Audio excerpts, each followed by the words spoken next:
कुर्वन् गीतामृतं ददौ लोकत्रयोपकाराय तस्मै कृष्णात्मने नमः. Hare Krishna. Welcome back to our Bhagavad Gita Bhakti Shastri course. We are in the heart of the Bhakti section, 9th chapter, the most confidential knowledge. Krishna has talked about his supreme position with respect to the material world in 9.10. And now we will be talking about how different people understand Krishna in different ways. Let's have a quick overview of the chapter before we move ahead. So first was developing Kevala Bhakti by knowledge of Krishna. Then Krishna's inconceivable relationship with the material world, what we discussed about. Now those who understand Krishna in various ways. So because Krishna's relationship is inconceivable, it's not easy to understand. And that's why different people understand it differently. So 11 to 12 will talk about the impersonalists who mistake Krishna's body to be material. 13 to 14 will talk about the Kevala Bhaktas. And then 15 will talk about three types of people: Ahangaropasakas, Patikopasnas, and Vishwarupasakas. And 16 to 19 will elaborate on the Vishwarupasakas. Let's discuss about them one by one. So we'll move to verse 11. Avajananti ma mudha manushim tanumashritam param bhavamajananto mama bhuta maheshwaram. So here Krishna is describing Avajananti ma mudha.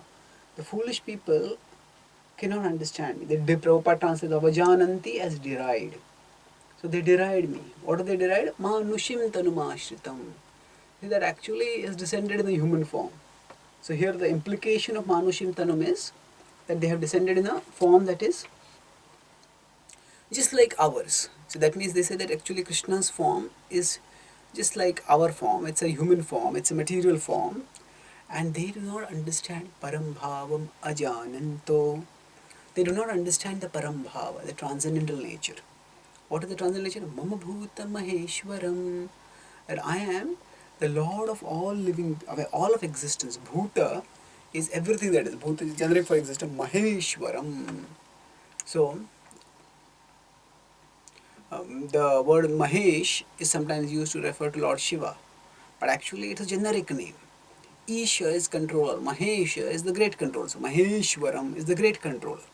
So Krishna is telling over here, Mama Bhuta Maheshwaram. He is the great controller of all of existence. So this is a very important verse, which if you look at the context, the previous verse was saying, Maya Adhyakshena Prakriti. It's under my Adhyakshata. Prakriti is working. And so Krishna continues the same theme over here, Mama Bhuta Maheshwaram. I am the Ishwara of all of existence. Now, the words here have specific and significant meanings. Let's look at them one by one. Avajananti ma mudha.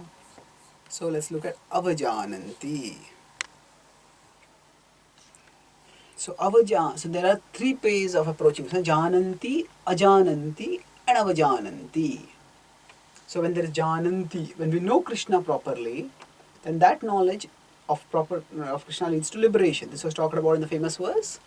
Janma karma cha me divyam evam yometi tattvataha tyaktva deham punarjanma naiti mameti so Arjuna. Will come back to me. That is supreme liberation. So that is Jananti. So knowledge will leads to liberation. Then the opposite of Jananti would be Ajananti. Those who do not know about Krishna. That is ignorance. Now in one sense, ignorance about Krishna is bad. But actually in many ways, worse than ignorance can be wrong understanding, misunderstanding. So to know, Jananti is to know, Ajananti is to not know, Avajananti is to know the opposite of what is right. So we see that when Srila Prabhupada was sharing Krishna consciousness, in India, most people thought we already know Krishna. And either they had a conception of Krishna as just some cultural, historical figure, maybe he gave some message, but that's not very relevant in our modern progressive times. Or they're impersonal, so yes, Krishna is a symbol of the absolute truth. Krishna is we have to go beyond Krishna to the unborn within Krishna. So this was Avajananti. So Ajananti and Avajananti. So now when Srila Prabhupada went to the West, there people were Ajananti. They knew nothing about Krishna. And we saw that they took up Krishna consciousness much more easily. So both are obstacles, ignorance and misunderstanding. But often misunderstanding can be a greater obstacle, especially in terms of conceptual barriers that it creates. Because when there's misunderstanding, I think I already know, and first I have to erase the mental slate and then write fresh on it, which requires more effort. So of course, India, the advantage is the conceptually there was misunderstanding, but culturally there was agreement. People know about Krishna, people know about deity worship, people know about Krishna's pastimes, and if they want to devote themselves to Krishna, it is relatively easier for them. So from the West, conceptually also it was difficult, but because they did not have any preconceptions, misconceptions, so they accepted what Prabhupada taught. For them, culturally it was difficult because their culture was so radically tamastic at that time. So avajananti. Now what happens when there is avajananti, misunderstanding, that there leads to continued material existence and then there is increased bondage. So because of the misunderstanding we can commit offenses and those offenses can lead to suffering. So what is this verse saying? Prabhupada's purport is quite elaborate to this verse. Manushim tanum ashritam. Manushim tanum. One who takes shelter of the human body. That's the idea that actually the absolute truth has come in a mortal, material human body. People don't understand. Param bhavam ajananto. So actually Krishna has used two words here. Krishna has used the word ajananto and avajananti. Both he has used. So what is the significance of that? He says that actually they misunderstand me, avajananti mam, and ajananto param bhavam. And they do not know the transcendental nature. What is the transcendental nature? That actually God can be a person. That the absolute truth can have a form and still be unlimited. How is that possible? That's the inconceivable power of God. He can have a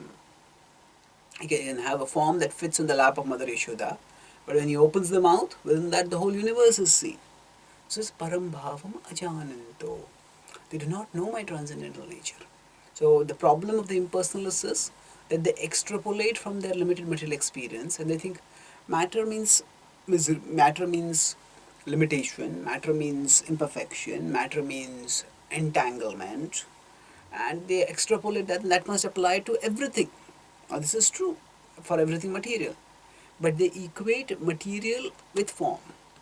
They think that the form causes entanglement, the form causes bondage, the form is limited, therefore everything with form must be limited. So everything with matter is limited, that is true. But everything with form doesn't have to necessarily be limited because spirit has the potential to be unlimited. So now Prabhupada correlates immediately from the Brahma Samhita in the purport. It says that Ishvara Paramakrishna. So here the word used is Maheshwara. So Prabhupada twice he quotes this. Ishvara Paramakrishna is here and again in the next line. Ishvara Paramakrishna. And then again, actually, third time Prabhupada is quoting the same verse here, Satchitananda Vigraha. Satchitananda was quoted here also. So the emphasis is on establishing that Krishna has a form. And Prabhupada even quotes from the Gopala Tapani Upanishad. Satchitananda Rupaya Krishnaya. So Krishna has a form which is Satchitananda. Rupaya, it's a very explicit word. Very little doubt about it. And then again, this is 1.1. Right in the beginning, the invocation of the Gopal Tapani Upanishad says this. And then Tam Ekam Govindam Satchitananda Vigraham. This is 1.35 in the Gopal Tapani Upanishad. So you are Tam Ekam Govindam. You are the one. There's no one like you. And you are having Satchitananda Vigraham. You are having transcendental form. Now, the Gopal Tapani Upanishad, as we discussed earlier briefly, is one of the Upanishads in the 100 Upanishads, and it glorifies Lord Gopal and establishes his divinity and supremacy. Now, beyond that, let's look at what other things Prabhupada says. Now, Prabhupada uses the word symbol over here, which may seem a little disturbing for some people. They do not know that Krishna's body is a symbol of complete knowledge and bliss, that he is the proprietor of everything that be, and that he can award liberation to anyone. So what do you mean by how is Krishna's body a symbol? Now we say Krishna's body is the ultimate reality. So what do we mean that is symbol of complete knowledge and bliss? So basically what it means is Sachidananda Vigraha. Krishna's body is not different from him. And Sachidananda Vigraha. So the word symbol is used in the sense that the impersonalists have a conception that knowledge and bliss has to be impersonal.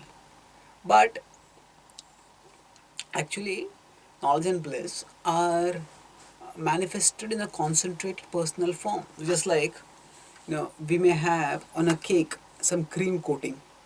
The cream normally is diffused. Now when the cream is diffused, it's spread all over the top of the cake. Now we can take it out and we can actually make a figure. Maybe we can make a mouse, we can make a rabbit, we can make a dog, we can make an elephant. If some child's birthday is there, we can make a form which is just like that form only. Of child's form. So similarly we can make a child with the cream. Now actually, normally cream is diffused, but here when we talk about the toy that is made with a cream, all of it is cream only. So like that, the absolute truth is diffused everywhere as the Brahman, all-pervading Brahman, but that absolute truth is concentrated in the form which is entirely Sachidananda. So, in that sense, the absolute truth is manifested in a personal form. And so, what the impersonal think of as, bliss and knowledge has to be all-pervading. It has to be diffused. Well, it can be diffused, it can be concentrated also. So, Krishna's body is just like a toy made of cream. It's fully cream only. So, like that, Krishna's body is fully transcendental. It's fully Satchidananda. So, that is the transit. This is Prabhupada's expression of Param Bhavajananto. And then Prabhupada quotes from the Bhagavatam now. He quotes this verse from the Inquiries of Shanak Rishi. So, Kritavan Kil Karmani Saharamen Keshava Atimartyani Bhagavan Gudha Kapatamanashaha. So, Kritavan Kil Karmani perform many amazing activities. In Saharamen Keshava. So, Rama refers here to Balramji and Keshava is Lord Krishna. So, along with Balramji, Keshava performed many pastimes. And Atimartyani Bhagavan. So, Bhagavan, this is the Supreme Lord, is all attracted to Supreme Person. Atimartyani. He is actually situated beyond the situation of the Martyani, of those who are destined for death, all ordinary living beings. But how did he perform these activities? Gudha Kapatama Anushaha. So, Gudha. It is confidential, it is secret. Kapatama Anushaha. It appeared as if he was actually concealing, he was deluding, he was bewildering. This is 1:120. And then Prabhupada quotes also from the Bhagavatam, Babhuva Prakrita Shishu. So Babhuva means became, Prakrita Shishu, so that absolute truth who had manifested as the four-handed Vishnu in the prison chamber of Devaki and Vasudeva. There, what did he do? That absolute truth. Babhuva Prakrita Shishu became Prakrita Shishu, became a child. It seemed to be just like an ordinary tender child. And then, in the 11th chapter also we'll see that what does this same Krishna who is the charioteer of Arjuna do? He will become Tenaiva Rupena Chaturbhujena. He manifests Chaturbhuja form. We'll discuss when we come to the 11th chapter. And here also, then he manifested the Chaturbhuja Rupa, manifested the Virat Rupa, manifested Chaturbhuja Rupa, and then after that what happened? Manusham Rupam. He manifested human-like form. So now, what exactly is the objection? If we say Krishna himself used the word actually, again assumed his original human-like form. So Manusham Rupam, if the word is used Manusham Rupam, so what is the problem? See, the problem here is not the word Manusham.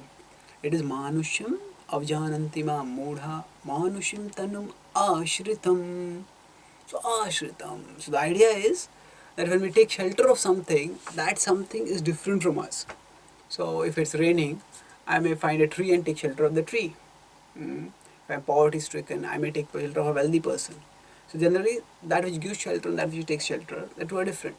So the idea here is that the absolute truth is impersonal. The absolute truth has taken shelter of a material form, of a human-like material form. That's the notion of the impersonalists. But here Krishna is telling, or rather the Bhagavad Gita is telling that actually this is the form which he eternally has. It doesn't have to take shelter of this form. So all the verses that have been quoted are quoted to point out that this form is not something which is taken ashraya of. This form is eternally the form that he has. Sachidananda Vigraha. Krishnaya Rupaya. Sachidananda Rupaya. This is what we look at from the Brahma Samhita and the Gopal Dapani Upanishad. And now Prabhupada goes into a Bhagavatam reference which seems to support impersonalism, and he counters the Mayavadi interpretation of that. This is 329-21 from the Kapila section. Aham sarveshu bhuteshu bhutatma vastita sata. So, aham sarveshu bhuteshu. I am situated in all living entities. Bhutatma vastita sata. I am situated in all living beings. When he says this, so Prabhupada says that we look at the explanation of this given by Chakravarti Pad and Jiva Goswami.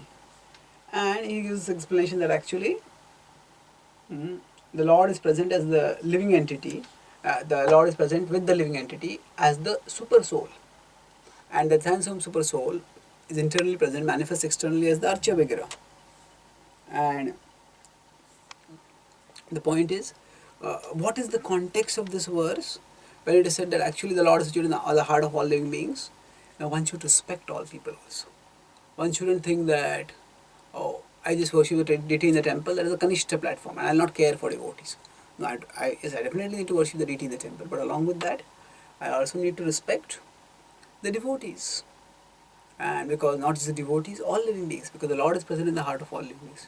The context of this verse is not to say that the absolute is impersonal, diffused in the heart of all living beings. No, there is a person, and that person's presence becomes accessible to us as the deity, but that doesn't mean that we stay unconscious to that person's presence everywhere else. Supreme Person is present in also the heart of all living beings, and that absolute truth should also be worshipped over there. So Prabhupada, Avajananti Mam Mudha, he takes it in two ways here. One is that they deride the personal form of the Lord, and second is that they deride the form of the deity, which is also an object of worship. Now Krishna next will describe those who do this kind of Avajananti, those who deride him, what happens to them. That it describes in the next verse. Moghasha mogha karmano mogha jnana vichetasaham Rakshasimasuri chaiva Prakritim mohinim shritaha. So moghasha. So here Krishna, the word yomogha. Mogha means waste. Krishna has used the word mogha earlier in 3.16 in the Bhagavad Gita, where he has said Aghayurindriya ramo mogham partha sajivate. He says those who do not participate in the cycle of yajna, they live sinfully. Aghayur indriya ramo. They live for sense gratification, they live sinfully, and mogham partha sajivate. They live in vain. Mogham. So in this way, actually it is very unfortunate the way they live. So Krishna is using the word say mogha. Mogha is a waste, useless, failure. So Prabhupada uses the word to a translation here, baffled. And they are frustrated, deluded, defeated. So mogha asha. So Krishna is saying three things over here: the asha, karmana, and jnana. All three of them become mogha. So how does this happen? Mogha asha. So asha here refers to actually their hopes. What kind of hopes they may have? They may be doing the path of karma, and they may be desiring to make advancement on that path. They will be frustrated in that, and they may be making they may be striving with the path of jnana and hoping for advancement of that. But in both cases, they will be deluded and bewildered. Why? Because of vichetasaha. Vichetasaha means their consciousness is misdirected.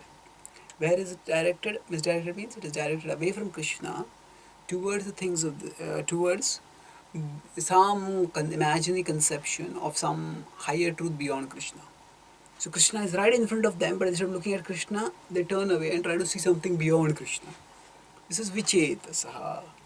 And Krishna is quite strong in the condemnation of this mentality, where he says, what happens to such people? Rakshasim asurim chaiva prakritim mohinim shritaha.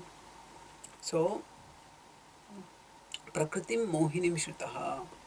The mohini prakriti, the deluding nature, which is Rakshasi and Asuri, which is demoniac, they take shelter of that.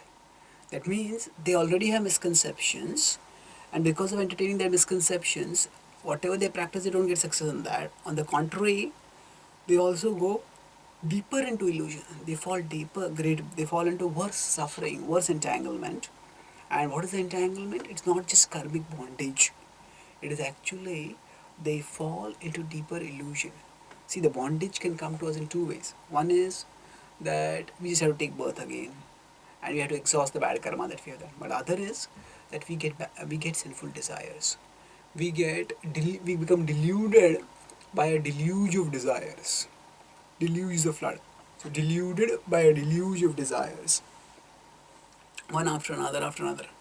When this kind of desires come, then the soul becomes helpless. So just gets caught away and carried away by the misconceptions and the misdirected desires which result from those misconceptions. So here Krishna is saying that what kind of bondage they suffer? That they actually take shelter of that prakriti which is Rakshasi and Asuri, which is basically demoniac. So Prabhupada translates Rakshasi as demoniac, Asuri as atheistic. So basically both ways it is anti-theistic, anti-devotional, anti-spiritual. So because of this misunderstanding of Krishna, they all suffer. So now this verse is clearly referring to the Mayavadis. Later on in the 12th chapter, we'll see Arjuna ask a question, and in response to that, Krishna says that yes, those who worship the impersonal, they will attain me, but the path is kleshodiktaras. That he will talk about in 12.5 and 6. Primarily 12.5 he talks about, and Krishna contrasts that in 12.6 and 7 with the path of bhakti, wherein he says that Chiram Partha, Bhavami na Chirat Partha, not for a long time, soon they will come back to me. So essentially the point is that Krishna contrasts these two paths. There, the personal path and the impersonal path. But that impersonal path is not offensive to the absolute truth. That impersonal path is Brahmavad. It is just attraction to the absolute truth in the impersonal manifestation. But here, it is not just attraction to the absolute truth in the impersonal manifestation. Along with that, there is a derision, there is a minimization and offense towards the personal aspect of the absolute truth. And that leads to very detrimental results. The people go deeper and deeper into illusion and they suffer thereof. So Prabhupada now quotes some very strong verses here. Yo veti bhautikam deham Krishnasya paramatmanaha sa sarva asmad bahishkarya Shrautasmartha vidanatah mukham tasyavalokyapi sachelam snanamacharet. So, what is it saying? Yo veti bhautikam deham. It's very simple actually. So, bhautikam deham, the material body. Bhautik is material. Krishnasya paramatmanaha. So that Krishna, who is the Paramatma, is the Supreme Soul, one who thinks, Yovetti, those people who think that Bhautikam Deham, their body is material. Then, Sarva Smad Bahishkarya. Bahishkar means boycott. Boycott means to not allow, to drive away. So, Sarva Asmad Bahishkarya. Such a person should be boycotted, should be exiled, should be driven away from Shrautasmartha Vidhanataha. That from all rituals and activities of the Shruti and the Smriti. And then Mukham Tasyavalokyapi. So that person should not be allowed to participate in religious rituals. But even by chance we see such a person, then what should one do? Sachelam Snanam Acharet. So one has to bathe in the Ganges to purify oneself. So now, what is, this may seem a little extreme. That person has some conception of the absolute truth. That person may be, so if that person's conception happens to be different from the conception that the devotees have, is it that this person is so dangerous that the person should be boycotted and the person has to take bath? See, we have to understand the principle over here.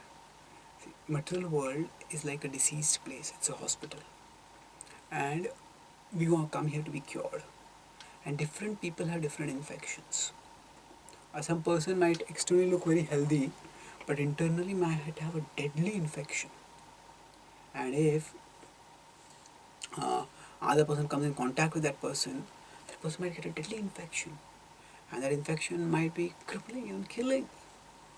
So it's fatal. So then, what is it now? The ordinary person cannot understand there is an infection, but a doctor understands. Oh, this person got an infection. So many times, what is done is, when a person is having an infection, that person is quarantined. Quarantine means he's told to live in a separate room, and whenever the person is given food or anything, also very carefully it is given so that no chance of any infection getting passed from here to there. So a quarantine is required, not because that person is to be hated or derided, but the point is that the person's disease should not spread to others. So just as there can be physical diseases that are materially invisible, that are not visible to our eyes, but those with eyes of knowledge can see, and they will warn us to protect ourselves. And then they may even impose certain things which are extreme. When sometimes some patients have TB, so what happens is, actually if they cough also the germs can come out. So actually even when they talk, they're told to put a mask around their face. And they put a mask around their face, and then they talk. So at one time I got severe TB. So one devotee came to me, have you become a Jain sadhu now? He said, you covered your mouth. So you did not know that I had got this TB. So anyway, the point is that for one who does not know, it may seem odd, it may seem extreme also. But for one who knows and understands, it's an infection and one has to be protected from the infection. So the impersonalists, especially not the Brahmavadis but the Mayavadis, they're very seriously infected by a misconception that kills bhakti. How does it kill bhakti? Because if Bhakta and Bhagavan are one, then there is no meaning to bhakti ultimately. So bhakti is choked and killed by the Mayavadi misconception. And for that to happen for the soul is the greatest disaster. To some extent, when a person practices material life and gets into too much sense gratification, that also adversely affects the bhakti. But that adverse effect doesn't mask itself as spiritual. One understands that, okay, this is spiritual, this is material, and I have given up spiritual and I have turned towards material. That means the person, if a person has a little philosophical understanding, the person will understand. A materialistic person is a diseased person. A spiritual person is a healthy person. So there, materialism is largely like a infection that is visible readily. To the perceptive eye at least, one can understand, okay, this person is too caught up with wealth, too caught up with sex, too caught up with power, this, that. And this person is infected by material infection. And we will not mistake that person to be a spiritually advanced person or a spiritually healthy person also. But when a person is Mayavadi, externally that person may be quoting verses, may even be wearing saffron, may appear very saintly in some ways, but then internally there is infection. So we have to be careful. We have to be careful. So the principle here is that there is an infection there and that infection can come to us. And that's why we have to be cautious. Now, if we are going to interact with impersonalists, now today, as we discussed earlier, most people, they have some kind of impersonal conception. But they are not necessarily Mayavadis. They may be under Mayavadi influence. So we don't have to necessarily, if somebody comes, if an old friend who has some impersonal conception, comes to meet us and he says, Bahishkritya, drive him away. No, we don't have to do like that. And we have to be, the principle is that there's an infection and we have to protect ourselves from that infection. So how we may do it will vary according to time, place, circumstance. So, at a cultural level we can be polite. Prabhupada also, when he would meet Mayavadis, at a cultural level he would be polite with them. At one time when Prabhupada was like a Mayavadi, sannyasi who was also in America. Prabhupada had fallen sick in 1968 in America. So Mayavadi sannyasi came to meet him, to inquire about it. Prabhupada was very polite. He told his disciples to get up so that he could have a chair. And when that was leaving, Prabhupada himself got up and tried to walk to the door. He said, "No, no, Swamiji, you rest. That Mayavadi sannyasi." So he was polite, and Prabhupada was also polite. So now we have philosophical differences. That doesn't mean that we have to abandon our culture. When the scriptures contain certain statements, those statements we should see them as indicating of how grave the misconception is and how serious the disease can be. So we have to learn to be alert and protect ourselves. But at a cultural level, how we deal with will vary according to time, place, circumstances. In general, we should not appear to be uncultured or uncouth, and ultimately we have to see that even the impersonalists, even the Mayavadis are souls who are ultimately needing the shelter of Krishna. We may not, of course, have the adhikar to try to give Krishna to them. They will give the Mayavad to us. So we may not want to have any philosophical discussion with them. We can be culturally polite, but we don't get intimate with them too much. So this way one can protect oneself. So now, after describing in these two verses the Mayavadis, it's quite a strong condemnation of Mayavad. Now Krishna turns towards the Kevala Bhaktas, the pure devotees. Let's look at that. So these are the Krishna is giving here the two extremes. Now, what all understanding about Krishna can be there? So Krishna has given first 9.11 and 12 the best understanding, the most dangerous understanding. It's the most dangerous misunderstanding. And then now Krishna will give the most evolved understanding, the highest understanding. This is what Krishna had done in the 7th chapter also. 7.14 he had said, Amaya Durattaya, that I am in control of Maya. Then in 7.15 he had said, 4 kinds of people who don't surrender to him. And then 7.16 he had said 4 kinds of people who do surrender to him. So he gave the complete spectrum over there. Similarly, Krishna gives the spectrum over here. Now, here Krishna will go deeper into each of the categories in a different way, where the focus will be more on him and the people's understanding about him. Earlier, the focus was in 7th chapter when the categorization was there. The focus was on the people's own conceptions and their desire. It was not their conceptions about Krishna. No, Mudha, Avajananti Mam, no. Namam Dushkritno Mudha, Prapadyante Naradha, Mamaya, Pratyajnasuram Bhavamashta. These are not directly misconceptions about Krishna. They're just misconceptions that they have. Mudha, they think that to work hard for sense gratification is the standard of success in life. Naradhama, they just caught up in sensual and worldly cravings and worldly tidings and they don't think of anything higher. And Maya, Paritagyana, they have some knowledge, but they're so proud they have forgotten the ultimate purpose of knowledge. The purpose of knowledge is spiritual. It's ultimately devotion to surrender to Krishna, but they've forgotten all that. It has been stolen away by Krishna. So, Asuram Bhamashrita. So there also it's overall a demoniac mentality. It's which is anti-religious, anti-spiritual, anti-God, but it is not specifically anti-Krishna. So there in the 4 categories, both ways, those who surrender, those who don't surrender, and those who surrender, the focus was on the people and what are the misunderstandings because of which they don't surrender, or what are the understandings with which they surrender or with which they approach Krishna and eventually surrender. That was talked from 7.16 to 19. But here, when Krishna is talking about a spectrum, the focus is coming more and more on him, so that the glory of bhakti to him can be eventually revealed. So here his focus is on what is people's conception of him. So when you talk about Mayavadis, they have misunderstanding about him as Manushim Tarumashram. So now he's talking about those who take shelter of him and what is their understanding. So Mahatmanastu Mam Partha Daivim Prakritimashritah Bhajantyanyanya Manaso Yatva Bhutadimavayam. So Mahatmanas Tumam Partha. So the great soul, the Mahatmas, Daivim Prakritimashritah. They take shelter of the Daivi Prakriti and Bhajanti, they worship me, they're under service to me. Prabhupada translates all the Bhajanti as under service. We discussed in the purport of 6.47 how the word Bhajanti is more appropriate translated as service. And Bhajanti, how do they do Bhajanti? Ananya Manaso. Anya Manaso would mean their mind goes to other things. Ananya Manaso means their mind doesn't go to anyone else, anything else. It fixed in Krishna, in worshipping Krishna. Why? Yatva bhutadimavayam. They understand that Krishna is Bhuta Adi. He is the Adi, he is the beginning of all existence. He is the origin of all existence. Avyayam, he is imperishable. It's eternal. It is so. This conception, Gyatva Bhutadinamavayam, is exactly opposite of Manushim Tanamashritam Parambhava Jananto. That was 9.11. So there they think that actually the absolute truth is impersonal, but temporarily the absolute truth has taken a human form, where they do not know the transcendental nature of the absolute truth. But here the Mahatmas know. Gyatva. What do they know?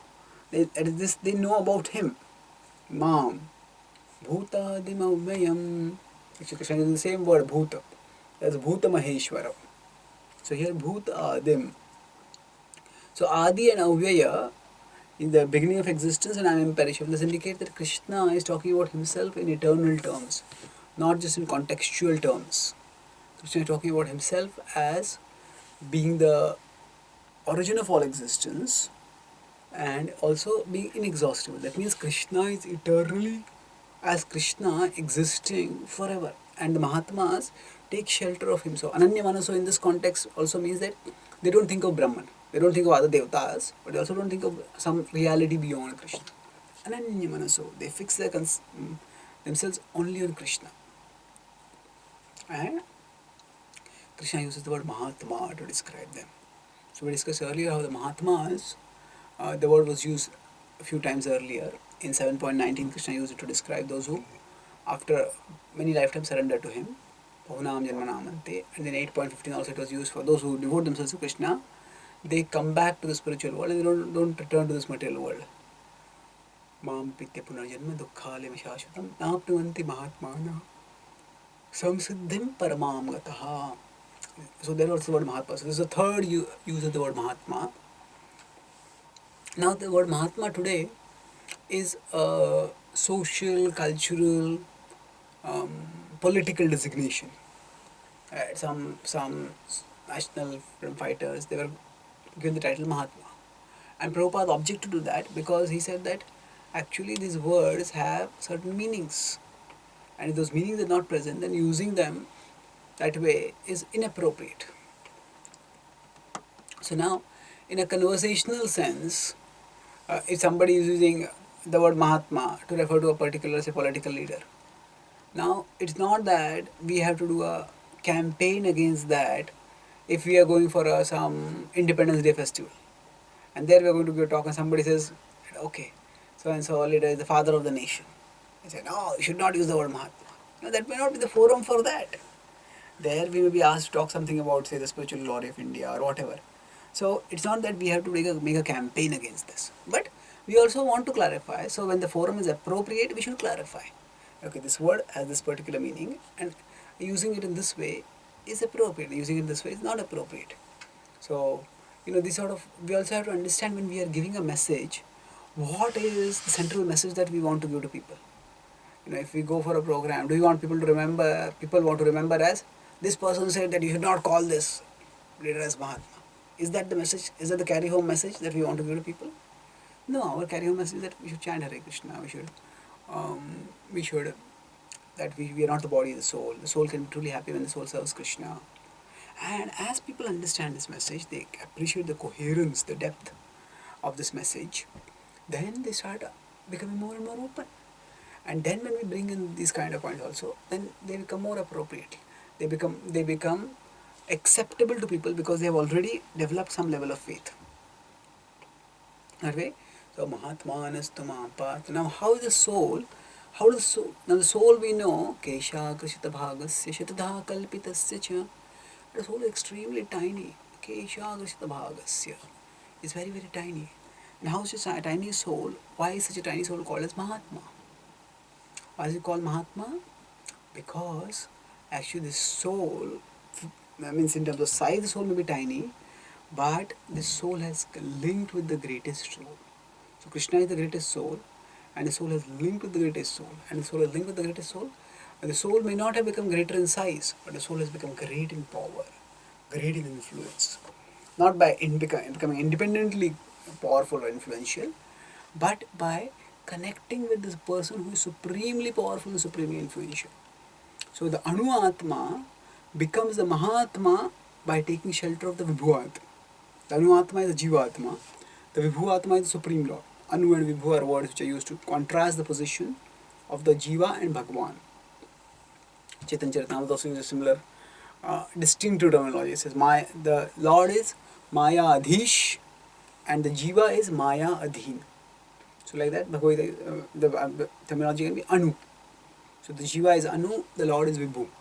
So the Anu Atma becomes the Mahatma when the Anu Atma takes shelter of the Vibhu Atma. So that is what the word Mahatma refers to. One who has taken shelter. And Daivim Prakritim Ashritaha. Daivim Prakritim Ashritaha. So Daivim Prakritim Ashritaha. What does that refer to? Daivim Prakritim. That means divine nature. Ashritaha. Now the word Ashritaha is significant. Just one verse before that, the word Ashritaha was used for the people who are demoniac. The people who are having misconceptions about Krishna, they take shelter of the Rakshasim Asurim. So you have Prakritim Mohinim Shritaha. So same word Shritaha and here Ashritaha. So as contrasted with those people. So the contrast between the two is clear. Here it is Daivim Prakritim. So Shritaha is there, but what they are taking shelter of is quite radically different. Here they are taking shelter of Daivim Prakriti. So what is this Daivi Prakriti, divine nature? This actually refers to, is an indirect reference to Radharani. Radharani, the divine nature, there's material nature and there's the spiritual nature. So here, the spiritual nature is being referred to by Daivi Prakriti. Daivi Prakriti means that nature which is intimately connected with Krishna. The word the Daivi can be used in various contexts, and depending on the context it can have different meanings. So earlier the word Daivi has referred to Maya also. Daivi Yaisha Gunamayi Mammaya Durattaya. So in 7.14 Krishna has said that Daivi Yaisha Gunamayi. So what is the meaning over there? Actually the emphasis over there, divine Daivi Yaisha Gunamayi. Mammaya Durattaya. So the emphasis over there is when Krishna is using that word, divine indeed is this potency which is made of the three modes, and it is my potency which is very difficult to scale, very difficult to overcome. But if you surrender to me, you will overcome it. So when Krishna is using the word Daivi over there, the point of using that word is to underscore that even this energy is not independent of me. It is my energy. It is divine in the sense that it is acting under my will. So it is actually, as Krishna says in the next line, Daivi is used in 7.14a and 7.14b. Krishna is using Mama Maya Durattaya. This is my Maya. This is my illusory. It's my. So there when the word Daivi is used, it is not used in the sense of internal. There it is used in the sense of that it is connected with me. Normally, we may not see this. We see so many temptations in this world and so many agitations that happen in the mind because of those temptations. So we may not think of those in terms of divine. We may not think of does this have any connection with Krishna? Actually, it is taking me away from Krishna. Yes, it is taking me away from Krishna, no doubt. But the way I will be able to come back to Krishna is by resisting this potency. But this potency is also Krishna's potency.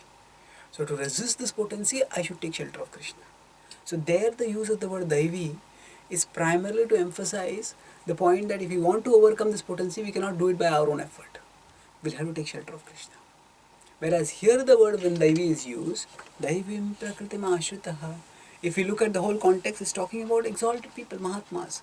There is no concept of the illusory energy over here. So Daivi Prakriti refers to divine nature. This is the internal potency of the Lord.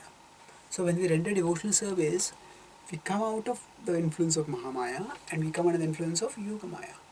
So Yogamaya is that which connects us with Krishna and Mahamaya is that which disconnects us with Krishna. So what do the Mahatmas do? They take shelter of this Daivi Prakriti, this divine nature.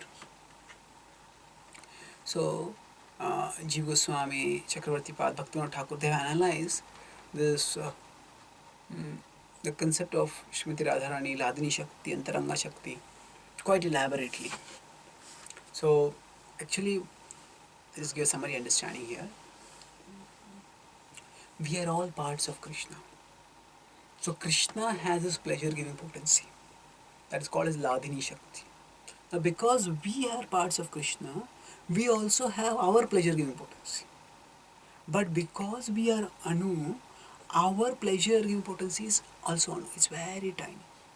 And that's why when we try to enjoy separate from Krishna, we can enjoy. But that enjoyment is tiny. It is so limited. It's so limited. That's how it is. In contrast, because Krishna is Vibhu, his Ladini Shakti is also Vibhu. And that's why the happiness that comes by surrender to that Ladini Shakti, or rather the happiness that comes for Krishna through his Ladini Shakti is unlimited. So what is the Jiva meant to do? If the Jiva tries to enjoy separate from Krishna, you will get at least a little enjoyment, but in the process, the Jiva is likely to do bad karma and going to get into karmic entanglement also. So what the Jiva is meant to do is connect with Krishna. So the Jiva enjoys, by connecting with Krishna, then the Krishna's Ladini Shakti can give infinite happiness. And that infinite happiness, the Jiva also gets access to that. And that's how the Jiva becomes elevated. That's how the Jiva becomes purified and ultimately liberated. So Daivim Prakritima Ashritaha, we take shelter of the divine nature. Now, Prabhupada explains how the Jivatma, how the Mahatma doesn't divert the attention to anywhere else. Now, Krishna is talking about those who take shelter of him. So, in this verse, he has talked about their internal characteristics. What are their conceptions? See, how do we know about a person? We know about a person by the actions, and we can't see the conceptions. But when the person talks and overall how the person lives, that may tell us about the conceptions. But if you want to know about ourselves, we have our inner world, that means our thoughts, and we have our outer world, that is our actions. So when Krishna is describing the Mahatma, in this verse he is describing their inner world, their conceptions. What is their conception? Yes. Ananya Manaso, Vajante Ananya Manaso. They are fixed in worshipping Krishna and they don't get deviated from that. Now, these inner characteristics are also reflected in their outer actions. So, what are those outer actions? That will be described in the next verse. So, in general, Prabhupada would use the word devotional service to translate bhakti into English. So, devotion is internal and service is external. And when both are together, then that is actually authentic bhakti. So, in the previous verse, 9.13, the devotional aspect is talked about. And the 9.14 talks about the service aspect, the external aspect. So the external naturally grows from the internal. Tatam kirtayanto mam itantascha dridhavrataha namasyantascha mam bhaktya nityayukta upasate. So what is described? Satatam kirtayanto mam. They are constantly glorifying me. Namayatantascha dridhavrataha, endeavoring with determination. Namasyantas, they offer obeisances to Ma. How do they do it? Bhaktya, with bhakti. And Nitya Yukta, they're constantly engaged. So actually the Nitya part comes twice here. It comes in the first line where it starts itself with Satatam, and then it comes in the last line with the word Nitya. And in this way, Upasate, they worship me. So this is one of the important verses in the Bhagavad Gita which endorses Kirtan. So, Kirtan is glorification of the Lord. So, Kirtan can be done in various ways. You can speak Krishna Katha, you can chant and dance in Kirtans, you can even do Japa. All that comes in the broad category of Kirtan. It is glorification of the Lord. So, as we discussed earlier, the Bhagavad Gita doesn't go into the details of various spiritual paths. Because for Arjuna, the point is not how to follow a path, the point is which path to follow. So he's in a culture where the different paths are known, but he's undecided about which path to follow. That's why Krishna doesn't go too much into details of various paths.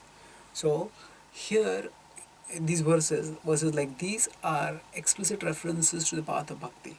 We'll see the 10th chapter also, in the Chatushloki Gita also it will come. Here, Satatam Kirtayanto Mam, a very explicit verse, which if somebody asks in the Bhagavad Gita, where in the Bhagavad Gita is chanting of the holy names talked about? So of course we'll discuss in the 10th chapter also, Jagyanam Japyagyosmi. He says, among the various kinds of sacrifice, I am the sacrifice of doing japa. So that is one verse you can quote, but this is also a very powerful verse. Satatam kirtayanto mam. It is talking about the word kirtan clearly, and that also is used with the very strong describer, strong prefix adjective, that is satatam, always glorifying me. This is very similar to Chaitanya Mahaprabhu Shikshashtakam, Kirtaniya Sadahari. So Kirtan is there and same Sada Satatam is there. So these devotees are constantly glorifying Krishna. Now, this doesn't necessarily have to mean that we are just whatever we are doing, Hare Krishna, Hare Krishna, Krishna Krishna, Hare Hare, Ram Hare Ram, Ram Ram Hare. Now some devotees, they are having a conversation and in the middle of the conversation only they start chanting. And that, especially if I do that with new people, it can be very irritable. You have to understand that Kirtan can be in various ways. If you are discussing something serious with the devotees, and something connected with service of Krishna, something connected with the management of various services, something like that, that is also Kirtan. So in the final days of Srila Prabhupada, manifest Leela in this world, Srila Prabhupada would spend a lot of time with Bhaktiswarup Damodar Maharaj, encouraging him to do scientific preaching. And Prabhupada would very strongly critique scientific misconceptions. So when he would do that, at that time, what would happen? When he would do like that, actually different people would come with different devotees would come, and at different times they would do kirtans for him. And Bhaktiswarup Maharaj would come occasionally, and when he would meet Prabhupada, would spend a lot of time vigorously talking with him. So at that time, Tamal Krishna, after Prabhupada had been talking quite animatedly with Bhaktiswarup Maharaj for some time, then Prabhupada said, Tamal Krishna Maharaj said, that Tamal Krishna Maharaj was Prabhupada's personal servant in those days, a very intimate service he did at that time. So he said, Prabhupada, would you like to have some kirtan now? He thought that Prabhupada is using a lot of his energy. Prabhupada will feel very weak and exhausted. Would you like to have kirtan? So Prabhupada, what are we doing now? Do you think we are doing illicit sex now? This is also kirtan. So Prabhupada, of course, wanted to drive home the point emphatically that discussions related to the service of Krishna are also kirtan. So, of course, if you are always discussing practical things only, okay, we have to do this festival, we have to do this program, we have to distribute these books. If you are only doing management, then although that is also connected with Krishna and that is also kirtan of Krishna, we may not stay conscious that it is kirtan of Krishna. That's why we also need on a regular basis to hear Krishna Katha that is directly Krishna Katha. That means it can be the philosophy, it can be the pastimes, not connected with management. So we need some time for that also. But even when we are discussing practical things which are related to the service of Krishna, that is also kirtan. And Prabhupada would say that actually the devotees in the Krishna conscious movement, they are constantly trying to serve Krishna in various ways. Satatam kirtayanto mam. So we'll discuss about multiple levels at which devotional service can be practiced in the 12th chapter. But the point is that any form of glorification for Krishna is kirtan. And also the arrangement that need to be done so that Krishna can be glorified, that can also be a part of kirtan. Yatantascha dridhavrataha. So the devotee endeavors with great determination. Now, okay, if Krishna is talking about a person who is ananya manaso, that person, the mind is not distracted to anything else, then what is the need for dridhavrata? For us we need dridhavrata because our mind goes here, mind goes there, and we don't feel like serving Krishna. So we have to use our determination. Oh, I'm going to serve Krishna, come what me. I'm going to serve. So our mind goes here and there and we bring it back and we fix it on Krishna. So that is for us. We need dridhavrata for that. But why do the exalted devotees, why do Satatam Kirtan Tumar, why do they need to do Yatantasya dridhavrata? Why do they have to endeavor determination? Because that is the way love is expressed. Now, love means that we want to do wonderful things for the beloved.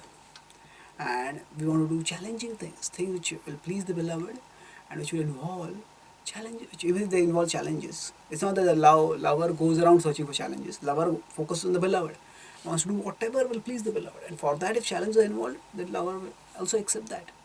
So we see Prabhupada endeavored so much, was working so hard. Sometimes when we say that Prabhupada is empowered, that may blind us to the fact that Prabhupada had to struggle a lot. And one of the secrets of Srila Prabhupada's success was that he was a tirelessly hard worker. Sleep for just a few hours at night. all they vigorously sharing Krishna consciousness with others. So, if we want to do anything in the material world, anything wonderful, even if it is for Krishna's sake, that doesn't mean that this world will offer us a bed of roses. We'll be able to do it easily. Yes, Krishna is ultimately Mayadhyakshina Prabhu in charge of this world, but this world is also filled with people who are inimical to Krishna. And therefore, even in service to Krishna, there will be obstacles. So, for even the pure devotees, the advanced devotees, they need determination. Itantasya drudabrataha. Because there are so many obstacles, there are so many occasions when Prabhupada could just have given up everything and said, Prabhupada even said that when in the early days when he was preaching, he would go to the pyre and see, okay, from here I can take a ship and go back to India. If Prabhupada had gone back like that at that time, we would have stayed on in sensual life, sinful life, ignorant of Krishna. So we are all eternally grateful to Prabhupada that he was Dudavrataha, Tantasya Dudavrataha. Similarly, we also have our obstacles in our spiritual life. We also have to be Drudavrataha. And actually, it's significant. And to the extent we do Kirtan enthusiastically, to that extent we'll have Drudavrataha. Because the Kirtan will give us a higher taste. It will give us the experience of the reality and the beauty of Krishna consciousness. And that will inspire. Whatever obstacles are there, they're temporary. And the soul, and I want to attain the spiritual level of consciousness. Let me endeavor. So the Kirtan will enable us to Drudavrata. And then Namasyantascha Mam Bhaktya. These people, they offer obeisances. So Krishna is describing basically different forms of devotional service. So Kirtanta is there, Namasyanta can be Vandanam. So Namasyantascha Mam Bhaktya. So among the 9 limbs of devotional service, Krishna is describing. The word Cha also comes, which indicates that there are other forms of devotional service. In this way, Nityayukta Upasate. The previous verse is Ananyamana. So externally the mind is not deviated, and internally the mind is not deviated, and externally one is constantly engaged. Satatam Nitya.